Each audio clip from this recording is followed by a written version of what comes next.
ওই কাকটা একটা সাইকেল কিনছে বলে সবাই এত বাহবা দিচ্ছে। আমি ময়ূর, আমি কি সাইকেলে চড়ি নাকি? বনের পাশের এক পাড়ায় থাকতো ময়ূর আর কাক। কাক সে তো সবসময় হ্যাপি, ছোট্ট বাসায় সকালে গান গায়, বাচ্চাদের নিয়ে ঘুরতে যায়। একদিন কাক নিয়ে এলো একটা নতুন সাইকেল, ঝকঝকে। পাড়ার সবাই এসে বলল, বাহ কাক ভাই, কি সুন্দর।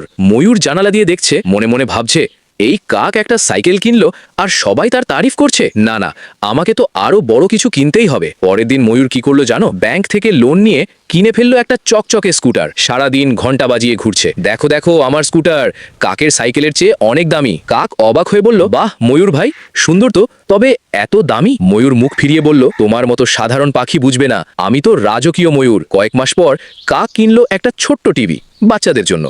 ময়ূর সাথে সাথে আরও লোন নিয়ে কিনে ফেললো বিশাল টিভি, ফ্রিজ, এসি সব। এখন বাড়ি ঠাসা জিনিসপত্রে, কিন্তু খাবারের টাকা নেই, রাতে ঘুম নেই, শুধু টেনশন।